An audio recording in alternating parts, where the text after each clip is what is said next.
안녕하세요. 알기 쉬운 벡터에서 9번째 시간으로 커빌리니어 코오디네이트에 대해서 알아보도록 하겠습니다. 이번 시간에는 바로 좌표에 해당하는 변환이라고 하는 개념에 대해서 알아보도록 하겠고요.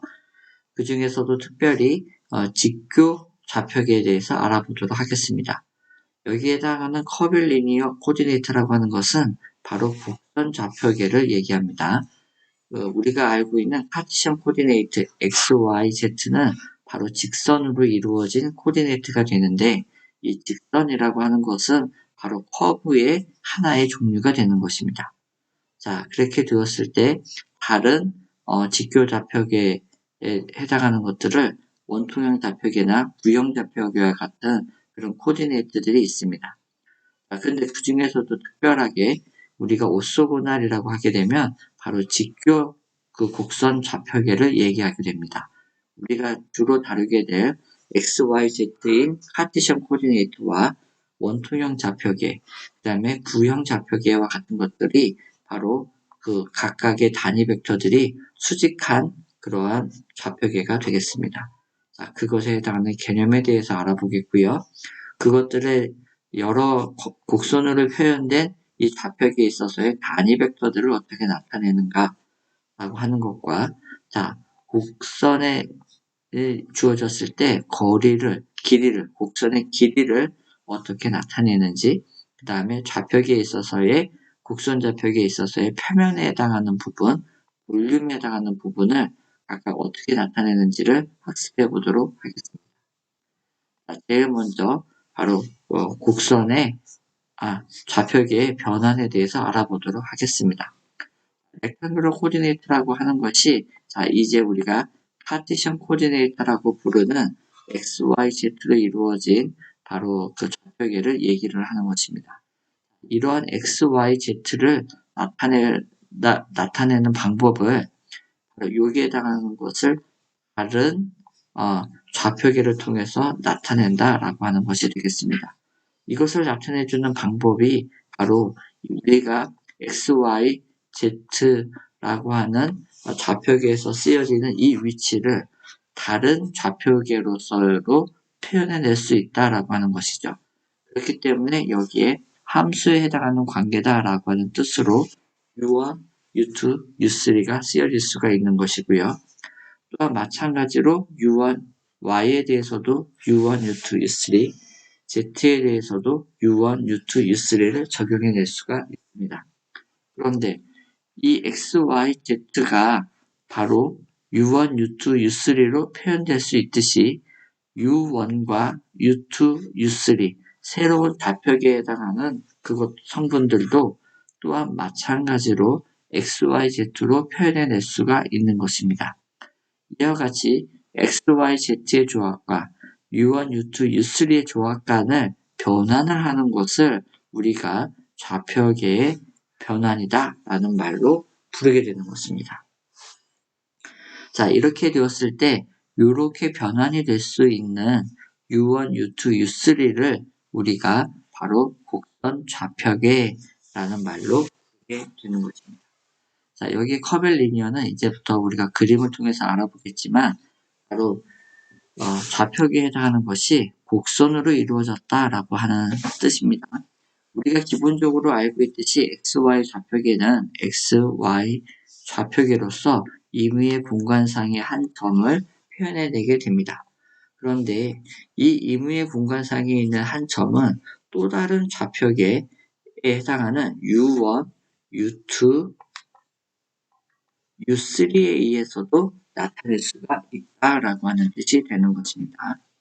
자, 이때 바로 U1에 해당하는 커브가 바로 U1의 코디네이트, U1X라고 생각하셔도 되는데요. X가 증가함에 따라서 이루어지는 이 곡선의 형태를 바로 U1 커브라고 하고요. 마찬가지로 U2, U3도 증가하는 방향으로서 적용이 되게 됩니다. 자, 이렇게 되었을 때 U1 커브라고 하는 것은 뭐냐면 바로 이와 같은 것의 관계를 만족합니다. 즉 U1이 어느 하나의 값이었을 때 만약에 x가 0이면 0, x가 1이면 1이라고 했을 때 바로 x가 0을 생각해 보도록 하시죠. x가 0일 때 이루는 평면이 있습니다. 그 평면이 뭐냐면 y와 z에 해당하는 이 넓은 평면이 바로 0이라고 하는 하나의 값으로 이루어진 평면이 되겠죠. x가 1이라고 하는 것은 y하고 z가 어느 값을 갖든지 x가 1이라고 하는 값에도 바로 yz의 평면이 존재하게 됩니다. 바로 그것에 해당하는 요 C1에 해당하는 것이 상수값이다 라고 생각을 해주시면 되겠고요. 이처럼 U1이 어느 하나의 상수가 되었을 때에 그것에 해당하는 표면, 이것을 우리가 coordinate surface라고 부르게 되는 것입니다. 한 가지 U2에 해당하는 것을 우리가 Y라고 생각을 한다면 바로 여기에도 평면이 존재를 하겠고요. U3에 대해서도 마찬가지로 하게 되면 이 평면이 존재를 하게 되겠습니다. 여기에서 중요한 개념이 나오게 되는데요. 바로 직교 오소고날이라고 하는 부르는 것은 여기에 해당하는 요 각들이 바로 직각을 이루고 있다라고 하는 것입니다. 여기에 해당하는 요 평면과 요 평면의 각도가 직각, 이 평면과 이 평면에 해당한 이루는 각도가 또한 직각, 이 평면과 이 평면이 이루는 각도가 또한 직각에 해당하는 것으로 구성이 되어 있다면 우리가 그것을 특별히 오소고날이라고 부르게 됩니다. 영어로 바로 오소고날이라고 하게 되면 직교, 직각의 이런 뜻이 되겠습니다. 자, 여기서 이제 정리를 해 놓았는데요. 바로 U1이 하나의 상수, U2가 상수, U3가 상수인 그런 어떤 표면이 존재하는데 그걸 우리가 coordinate surface, 표면이다라고 얘기를 하겠고요. 자, 이렇게 되었을 때 이 표면들을 요 표면과 요 표면의 바로 인터섹트라고 하는 거는 교점, 접선이 되겠습니다. 교점으로 이루어진 바로 이 곡선이 되겠습니다. 그것을 우리가 코디네이트 커브라고 좌표 커브, 좌표 곡선이라는 말로 부르게 되겠고요. 이러한 그 표면들이 수직으로 right angle이라고 하는 말은 바로 90도를 얘기하는 것이 되는 것입니다. 90도로 만나게 될 때 우리가 이것을 커빌리니어 이러한 그 곡선 좌표 시스템을 직교 좌표 시스템이라는 뜻으로 오토고널이라는 말을 붙여서 사용을 하게 됩니다. 자, 이것을 한번 잘 살펴보게 되면 그 U1에 해당하는 커브가 있고요. U2에 해당하는 커브, U3에 해당하는 커브가 있는데 이것에 있어서의 단위 벡터를 잡는 방법이 두 가지 종류의 방법이 있게 됩니다. 뒤에 이제 자세하게 설명을 하겠지만 기하학적인 그림으로서 여러분들이 다음과 같이 이해해 주시면 됩니다. 자, U1의 방향이 증가하는 방향에 있어서의 접선으로 이루어진 바로 우리가 단위 벡터를 잡을 수가 있습니다. 그것을 바로 U1 방향에 있어서의 증가하는 방향으로의 접선 벡터를 잡은 것을 우리가 스몰 e를 써서 이 벡터다라고 얘기를 하고요. 이걸 우리가 탄젠트 벡터다라고 얘기를 하죠. 그래서 탄젠트 벡터를 바로 단위 벡터로 우리가 삼을 수가 있게 됩니다. 탄젠트 벡터로서 단위 벡터를 삼은 것을 우리가 스몰 e라고 하는 기호를 써서 나타내게 됩니다. 마찬가지 방식으로 E2다라고 하는 것은 이제 U2 커브에 있어서의 접선 벡터를 단위 벡터로 삼은 것을 E2라고 한다라고 하는 것을 아실 수가 있겠고요. E3라고 하는 것은 U3 커브에 해당하는 접선 벡터로 단위 벡터를 삼은 것을 우리가 스몰 E3라고 하는 것을 알 수가 있습니다. 물론 여기에서 우리는 직교 좌표 시스템만을 다루게 됩니다. 이때 바로 이것에 해당하는 각도가 각각 직각이다 라고 하는 것을 여러분들이 기억해 주셔야만 합니다. 우리가 다루는 것은 직교 좌표계만 다루게 되겠고요. 좀 더 고차원적인 좌표계로 가게 되면 이러한 단위 벡터가 이루는 이 각들이 직각이 아닌 좌표계도 사용을 하게 됩니다. 그러나 우리가 사용을 하게 되는 x, y, z에 해당하는 카티션 코디네이트 로 phi g로 이루어진 원통형 좌표계, 로세타 파이로 이루어진 부형 좌표계에서는 모두 직교 좌표계가 되는 것입니다. 자, 다음에 두 번째에 해당하는 이 단위 벡터를 삼을 수 있는 방법이 있습니다. 자, 우리가 U1, U2, U3를 했을 때 바로 U1이 일정한 값이었을 때 U2, U3로 이루어진 평면이 존재했습니다. 이 평면에 수직한 방향으로 잡는 단위 벡터가 존재할 수 있습니다. 이 면에 수직한 단위 벡터입니다. 자, 그래서 우리가 이것을 normal to surface를 기준으로 했을 때 단위 벡터를 잡는다라고 합니다. 표면에 U1이 일정한 값을 이룰 때 U3, U2, U3로 이루어진 표면에 수직한 벡터로서 우리가 단위 벡터를 삼을 수가 있는데, 그렇게 삼은 단위 벡터를 대문자 E100E를 나타내서 우리가 표현을 하게 됩니다. 즉 E1이라고 하는 것은 U2, U3가 만들어지는 표면에 수직한 벡터를 단위 벡터로 삼은 것을 대문자 E1이라고 하겠고요. 자, 마찬가지 방식으로 우리가 E2를 얻어낼 수가, E2라고 하는 걸 생각해낼 수가 있습니다. 그 E2라고 하는 이것은 말 그대로 2이기 때문에 U1과 U3로 이루어진 이 표면에 수직한 벡터를 단위 벡터로 삼은 것이 바로 E3가 되는 걸 알 수가 있겠고요. 마찬가지 방법으로 E3라고 하는 것은 U1과 U2가 이루어진 이 표면에 수직한 벡터를 단위 벡터로 삼은 것이 E3가 되는 것을 알 수가 있습니다. 자, 여러분이 왜 이렇게 하느냐라고 하는 것으로 물음표를 가지실 수가 있겠는데요. 벡터에서는 이렇게 탄젠트 벡터, 접선을 가지고서 기준을 삼은 단위 벡터가 있고요. 표면의 수직한 방향으로 잡은 이 노멀한 것을 잡은 단위 벡터가 존재하게 됩니다. 이 두 가지를 통해서 우리가 벡터의 성분들을 이렇게 잡은 것을 콘트라베리언트, 오른쪽으로 잡은 것을 코베리언트 성분이라고 하는데, 이러한 용어는 지금 여러분들이 모르셔도 되겠고요. 나중에 기하학적으로 적용을 하게 될 때 이 두 가지가 다 사용을 하게 됩니다. 그 중에서도 여러분들은 특별히 이 부분만을 현재는 기억을 해 주시면 되겠고요. 우리가 많이 사용했던 방법이 되겠습니다. 자, 이제 그곳에 해당하는 단위 벡터를 잡는 방법을 제일 먼저 탄젠트 벡터를 우리가 기준으로 했을 때 삼는 방법에 대해서 알아보도록 하겠습니다. 우리가 임의의 포지션 벡터를 R 벡터라고 하게 되면 이 포지션 R에 해당하는 것을 바로 임의의 U1, U2, U3 코디네이트에 의해서 나타낼 수가 있게 되는 것이죠. 자, 이렇게 되었을 때에 해당하는 단위 벡터를 이 원을 어떤 것으로 잡게 되냐면 바로 U1 커브에 있어서의 탄젠트 벡터가 바로 접선을 나타내는 것입니다. 이것이 바로 접선을 얘기하는 것입니다. 탄젠트 벡터입니다. 자, 그래서 임의의 접선에 해당하는 것에 있어서의 단위 벡터는 바로 이렇게 정의가 될 수가 있겠죠.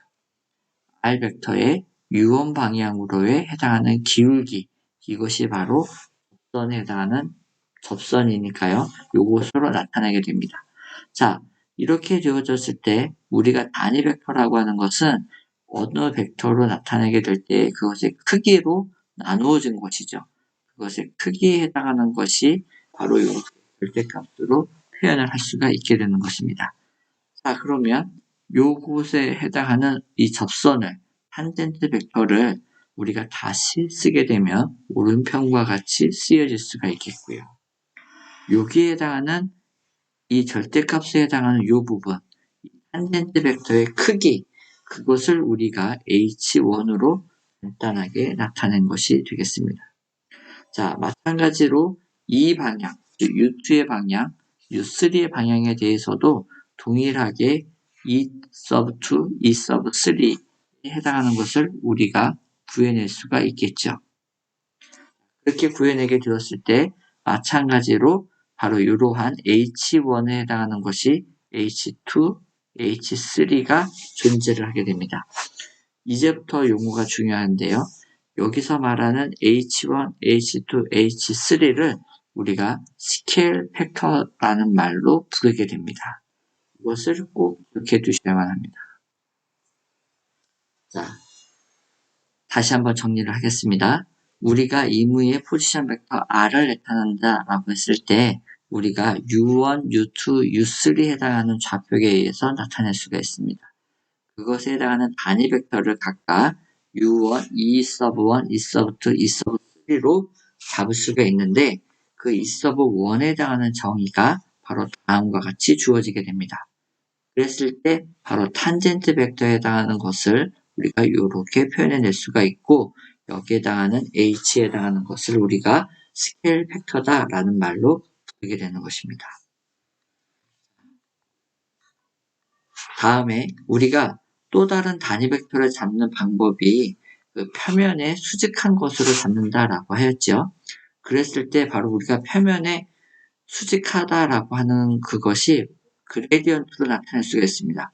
자, 왜 그러냐면 여러분들 우리가 psi x, y, z가 콘스탄트인 어느 표면이 있을 때 이것의 수직한 여기가 일정 콘스탄트이기 때문에 그레디언트 psi에 해당하는 방향이 바로 psi가 만들어내는 어느 표면의 수직한 방향이었습니다.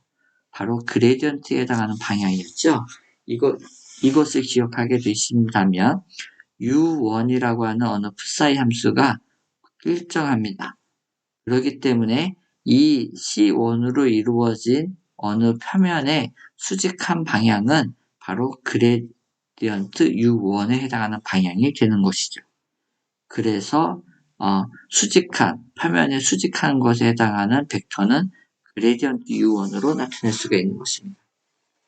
이렇게 되었을 때 바로 대문자 E1으로 쓰여진 단위 벡터는 이것에 해당하는 크기를 우리가 나누어 준 것이 되겠고요.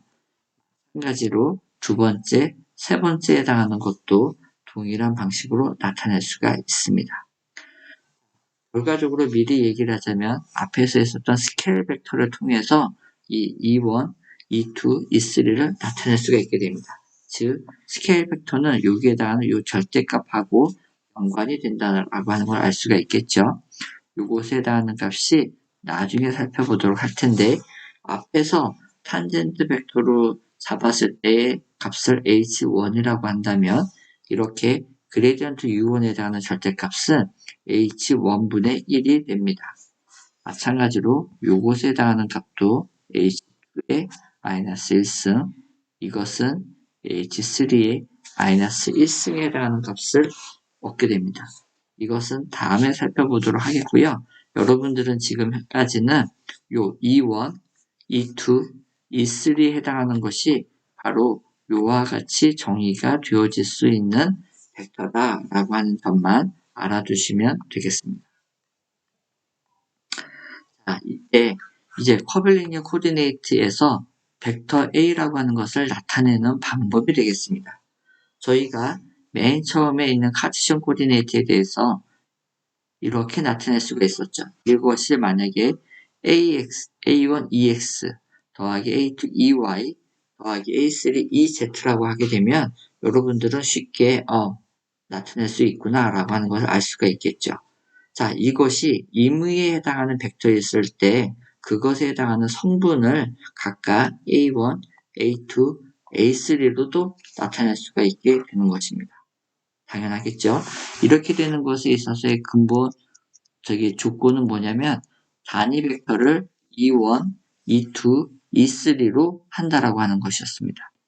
자, 그런데 이것은 탄젠트 벡터로 이루어진 단위 벡터로 했을 때 바로 성분이었고 오른쪽에 해당하는 A1, 스몰, A2, 스몰 A3 이 조합으로 이루어진 것은 바로 표면의 수직한 벡터인 대문자 E1, E2, E3로 이루어진 좌표 단위 벡터였을 때 나타내는 성분이다 라고 하는 점입니다.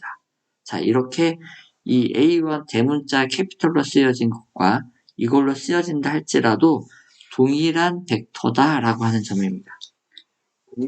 동일한 벡터다 라고 하는 점이 중요합니다. 어느 우리가 물리량을 나타낼 때 온도 값이든 아니면 속도에 해당하는 값이든 어느 물리량에 해당하는 것은 좌표계를 무엇으로 잡든지 간에 상관없이 동일한 값을 갖는 것이죠.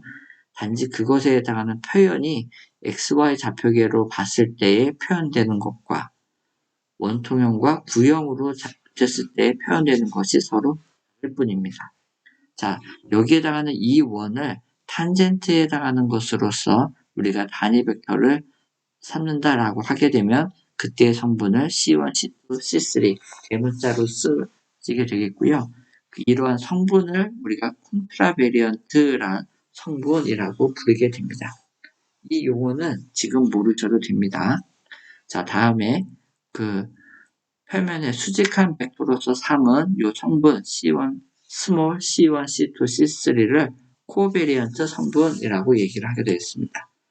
나중에 여러분들이 텐서를 공부하게 될 때 바로 이 두 가지에 해당하는 성분과 단위 벡터들이 구별이 되어서 사용이 되어지게 됩니다. 자, 이제부터 그 곡선에 해당하는 길이를 어떻게 표현하는지를 알아보도록 하겠습니다. 자, 우리가 임의의 그 포지션 벡터 R을 이와 같이 주어진다라고 했을 때 이 dr 벡터라고 하는 것은 완전 미분의 형태로 쓰여질 수가 있겠죠. 자, 이것은 바로 그 완전 미분에 해당하는 형태로 나타내면서 접선에 해당하는 단위 벡터로서 나타낸다라고 하는 걸 알 수가 있겠습니다.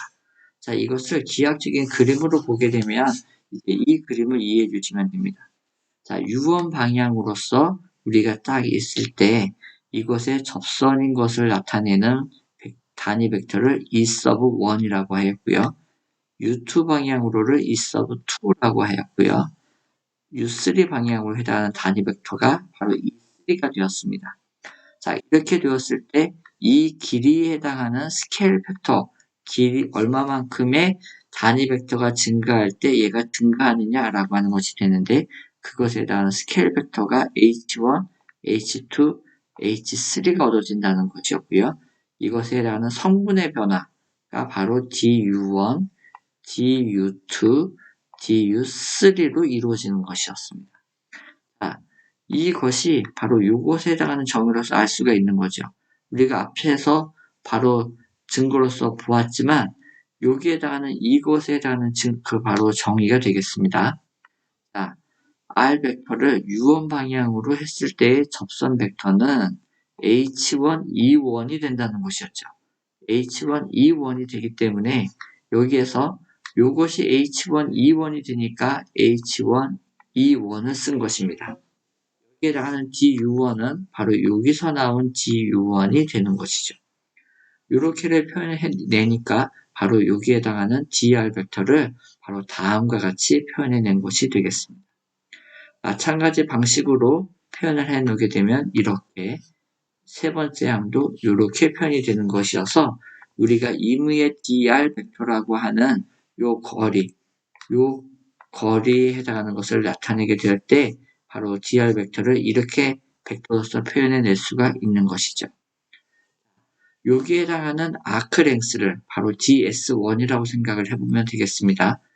그것이 무엇이냐면 바로 이것이 되겠죠. 아크 랭스. 요만큼의 길이를 얘기하는 것입니다. 요만큼의 길이에 해당하는 것이 바로 여기는 요 부분이 되는 것입니다.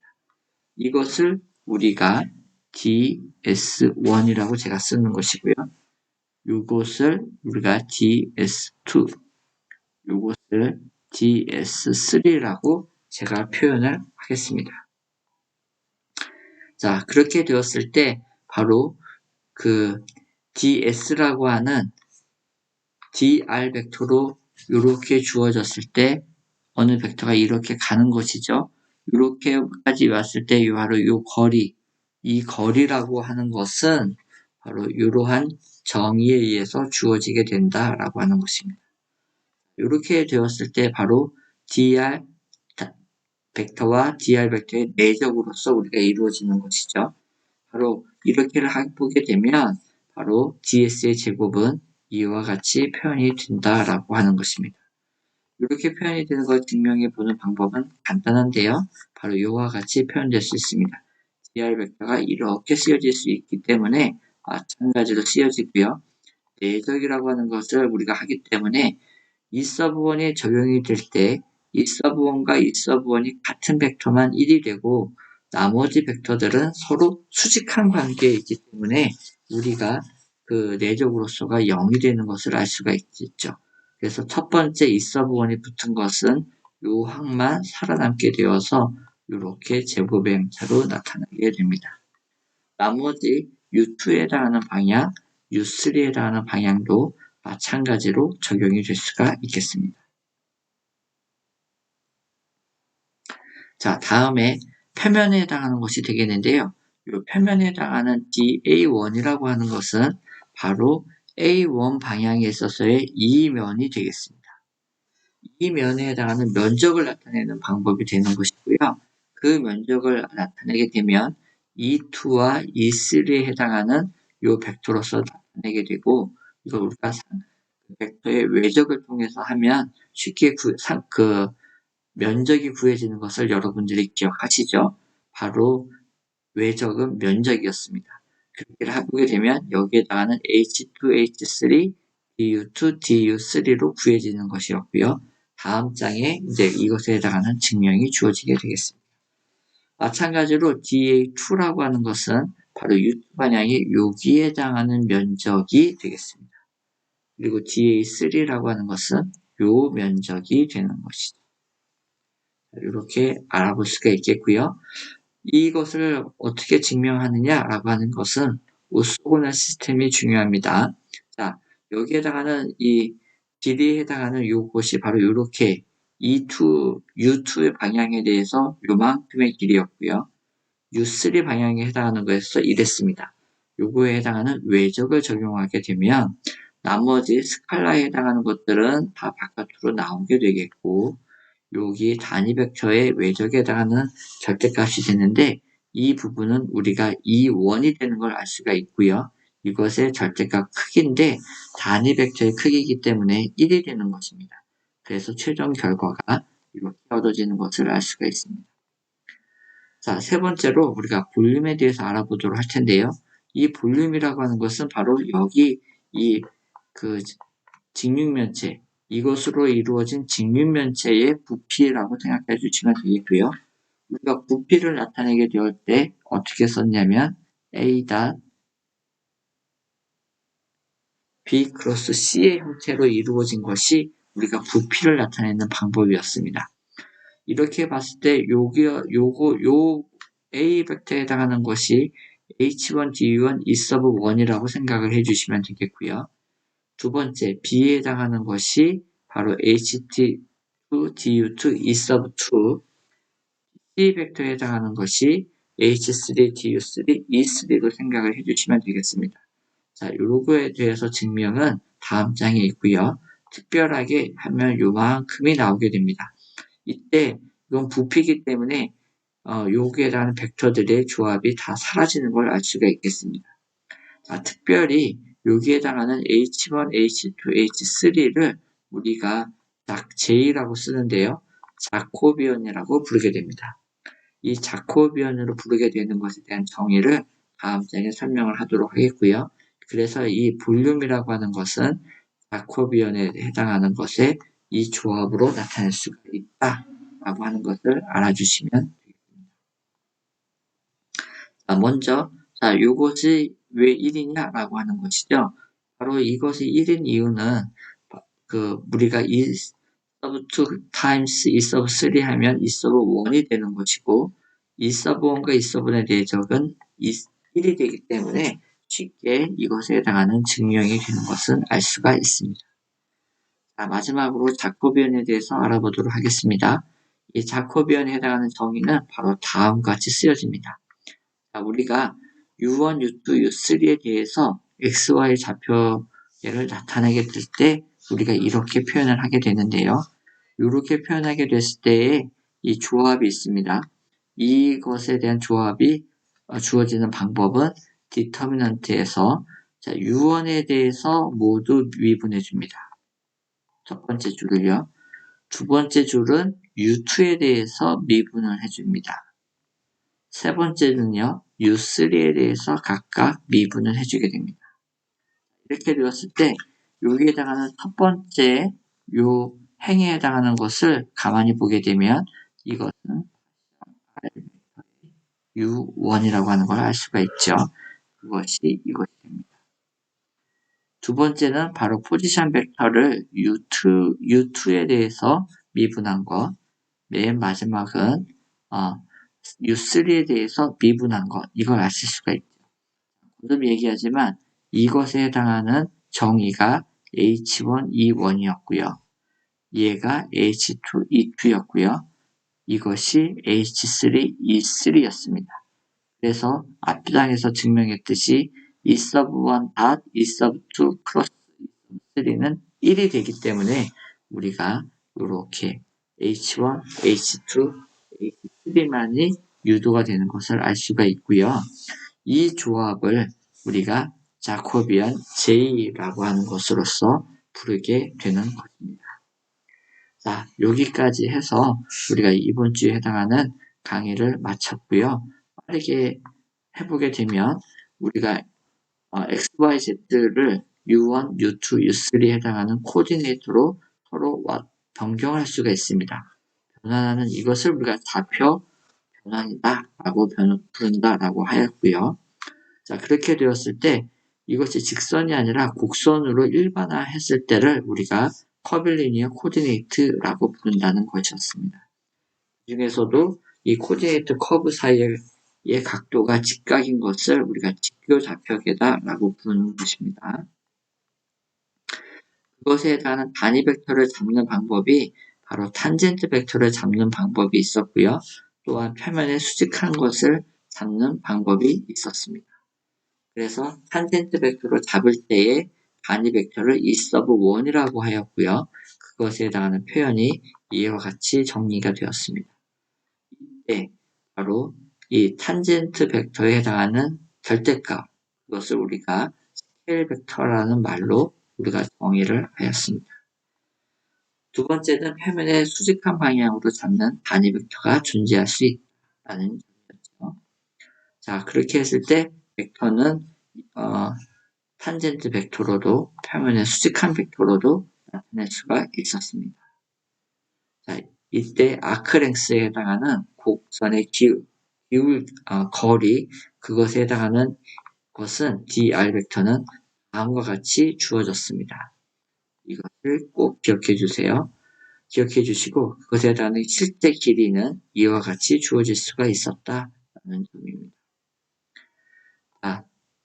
또한 그 다음에 표면에 해당하는 엘리먼트는 각각 이와 같이 우리가 정의가 될 수가 있었고요. 마찬가지 부피에 해당하는 것은 자코비언을 통해서 이와 같이 정의가 될 수 있었습니다. 이것을 기억해 주시면 되겠고요. 이것으로서 이번 주의 강의를 마치도록 하겠습니다. 감사합니다.